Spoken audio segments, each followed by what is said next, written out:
കൂട്ടുകാരെ, മട്ടൻ ബിരിയാണി ഉണ്ടാക്കാം. 3/4 cup sunflower oil, 1/4 cup നെയ്യ്, അതിലോട്ട് പട്ട, ഗ്രാമ്പു, ഏലക്ക, ബിരിയാണി ഇല, സവാള, പച്ചമുളക് ഇതെല്ലാം ചേർത്ത് നന്നായി വഴറ്റി കൊടുക്കുക. മല്ലിയിലയും പുതിനയിലയും ചേർത്ത് കൊടുക്കുക. തക്കാളി ചേർത്ത് കൊടുക്കുക. നന്നായി വഴറ്റിയതിന് ശേഷം അതിലോട്ട് ഇഞ്ചി വെളുത്തുള്ളി പേസ്റ്റ് ചേർത്ത് കൊടുക്കുക. തൈര് ചേർത്ത് കൊടുക്കുക. നന്നായി വാടിയതിനു ശേഷം മഞ്ഞൾപ്പൊടി, മുളക് പൊടി ചേർത്ത് കൊടുക്കുക. മട്ടൻ 3 വിസിലടിച്ച് വേവിക്കാൻ വെച്ചിരുന്നു, അതിൽ മട്ടൻ മാത്രം ഇട്ട് കൊടുക്കുക. ഇനി നമ്മൾ എത്ര കപ്പാണ് അരി എടുത്താൽ അതിന് 1 കപ്പ് അരിയാണെന്നുണ്ടെങ്കിൽ 1.5 കപ്പ് വെള്ളം ഒഴിച്ചു കൊടുക്കുക.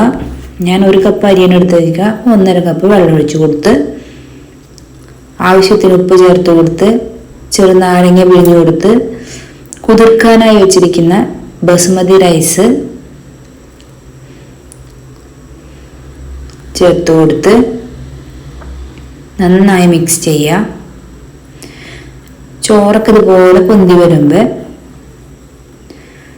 നമുക്ക് ദം ചെയ്യാം. 1 സ്പൂൺ നെയ്യും 2-3 പുതിനയിലയും കൂടി ചേർത്ത് ഇതുപോലെ ദം ചെയ്യാൻ വയ്ക്കാം.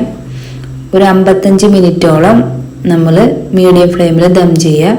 മുട്ട വേവിക്കാൻ വയ്ക്കുക, സാലഡ് വയ്ക്കുക. ഇനി ഒരു ചട്ടിയിലോട്ട് നല്ലെണ്ണ ഒഴിച്ചു കൊടുക്കുക. പട്ട, ഗ്രാമ്പു ഒക്കെ ചേർത്ത് കൊടുക്കുക.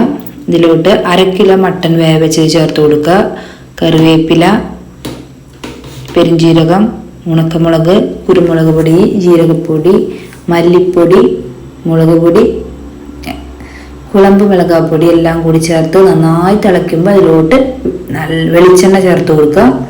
വീണ്ടും ഒരു കറിവേപ്പില ചേർത്ത് നന്നായി വറ്റിക്കഴിയുമ്പോൾ അതിലോട്ട് കുറച്ച് മല്ലിയിലയും കൂടി തൂയി കഴിഞ്ഞാൽ നമ്മുടെ മട്ടൻ ചുക്കാവും റെഡി. ബിരിയാണിയും മട്ടൻ ചുക്കാവും ഞായറാഴ്ച സ്പെഷ്യൽ തയ്യാറായിട്ടുണ്ട്. ഇതിൽ ഞാൻ എല്ലാ അളവുകളും കൃത്യമായിട്ട് എഴുതിയിട്ടുണ്ട്. അപ്പം നന്നായി വീഡിയോ നോക്കി തന്നെ ചെയ്യണം. അപ്പം മക്കളെ, അടിപൊളിയായി മട്ടൻ ബിരിയാണി, മട്ടൻ ചുക്ക,